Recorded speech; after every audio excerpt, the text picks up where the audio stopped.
नमस्कार मित्रों, आपका स्वागत है हमारे चैनल जिज्ञासा पर।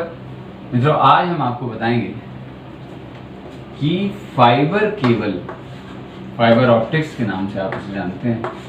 फाइबर ऑप्टिक की केबल जो तार जो होती है, ये बाकी तांबे और लोहे और ये सब तारों से ज़्यादा प्रभावी क्यों होती है। फाइबर ऑप्टिक्स का भी आप नाम सुन रहे हैं। मैं आपको बता दूं, इसका आविष्कार 1950 में हुआ था। 1950, सोचिए, तब तो भारत में भी सब घरों में टेलीफोन भी नहीं था। बहुत जिसके यहाँ टेलीफोन हुआ करता था वो बड़ा राजा माना जाता था। तब की बात है, तब फाइबर ऑप्टिक्स का आविष्कार हो गया था। आविष्कार क्यों हुआ था? आविष्कार इसलिए नहीं हुआ था कि इससे फ़ोन कॉल करी जाए या इंटरनेट से जोड़ा जाए इसे। आविष्कार एंडोस्कोपी एक विधि होती है डॉक्टरों की, शरीर के अंदर देखने की, झांकने की, कि एक तार को शरीर में डालकर वो उसके सिरे पर लेंस लगा के अंदर शरीर के झांक सकते हैं। बिना ऑपरेशन करे शरीर के अंदर देखने की तरकीब के रूप में किया गया था।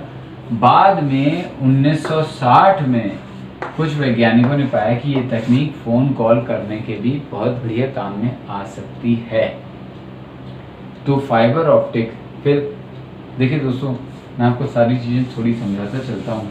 यहाँ पर पहले मैं आपको बताता हूँ, संचार का ही काम करता है पिता। संचार में पहले मन में सोचिए,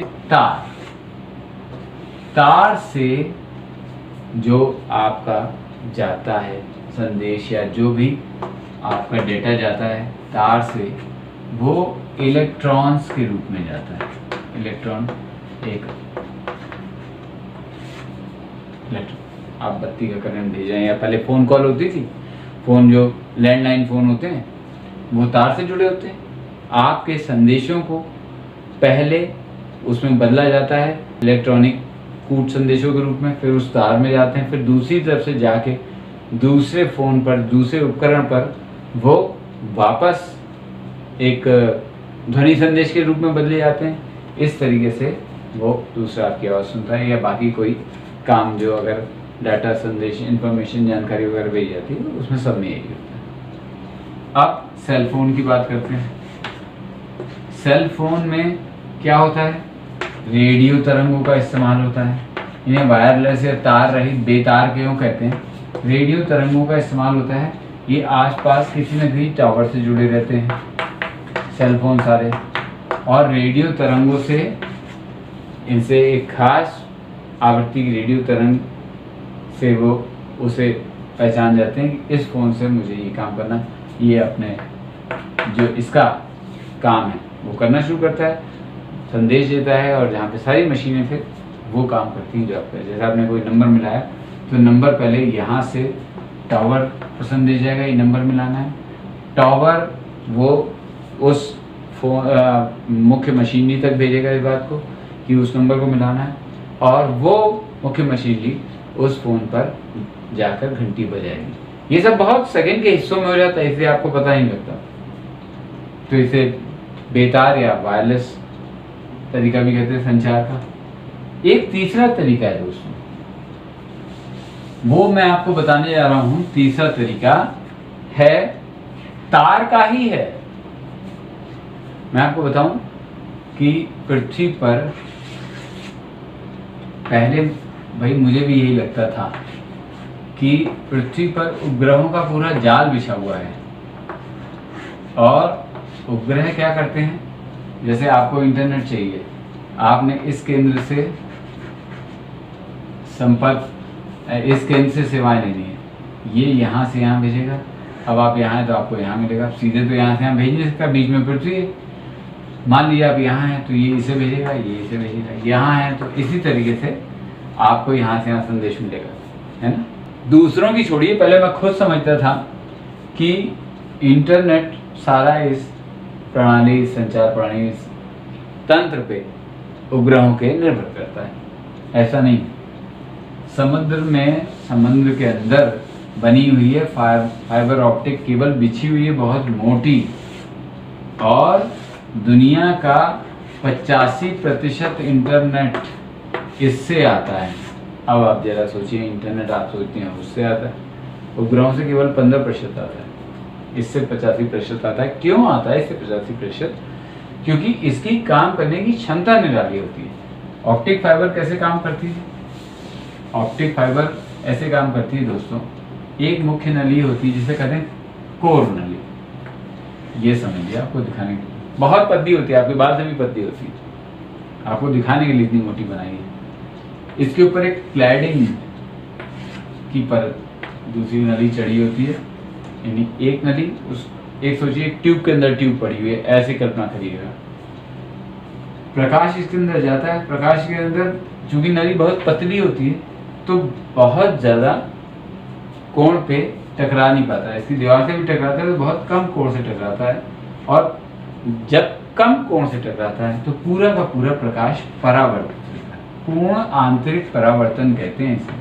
तो प्रकाश की तरंगें पूरी तरीके से आंतरिक रूप से परावर्तित होती हुई चलती है, और प्रकाश की गति परावर्तित होता है, ऐसे नहीं प्रकाश की बिल्कुल वही गति प्राप्त कर लेते जो प्रकाश में होती है, लेकिन फिर भी बहुत हद तक प्रकाश की गति के आसपास रहता है, और बाकी जितने भी संचार माध्यम हैं उनके मुकाबले तो बहुत तेजी से काम करता है। इसके ऊपर भी एक और आवरण चढ़ा होता है, वो होते हैं इसे मौसम से बचाने के लिए।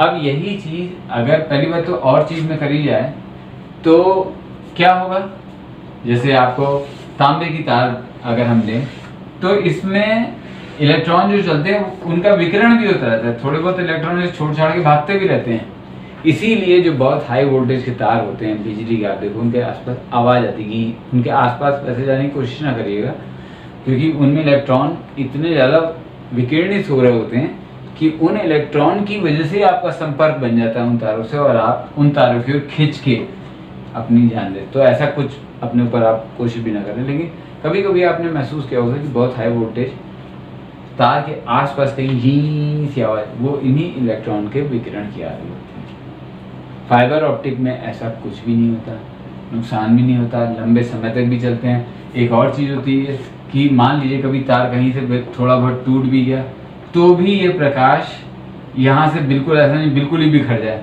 काफ़ी हद तक प्रकाश आगे चला जाता है। नुकसान होता है, डाटा का नुकसान होता है, लेकिन इतना नहीं होता। ये तो अगर तांबे वाला टूट गया तो फिर वो संपर्क टूट गया तो फिर पूरे टूट गया वाला, ये वाला हिसाब रहता है।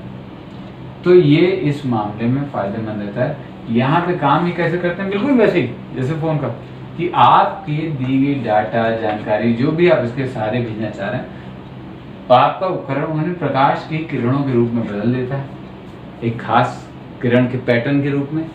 वो पैटर्न जाता है दूसरी तरफ, और दूसरी तरफ जो आता है आपको उपकरण जो भी होता है वो उसे वापस उसी तरीके से पढ़ लेता है जैसे वो भेजा गया, और आपको वो संदेश या जानकारी प्राप्त हो जाती है। तो ये है फाइबर ऑप्टिक्स का काम करने का तरीका, और फाइबर ऑप्टिक्स के और बाकी तारों के काम में ये फ़र्क होता है। फाइबर ऑप्टिक्स का उपयोग तो मुझे लगता है वक्त आने के साथ, समय आने के साथ बढ़ता ही जाएगा, इस पर बहुत सारी रिसर्च भी चल रही। तो देखिए ये है डाटा ट्रांसमिशन, डाटा को एक जगह से दूसरी जगह भेजने का तरीका, और ये है हमारा चैनल, नाम है जिज्ञासा। इसे ऐसे ही देखते रहिए। नमस्कार।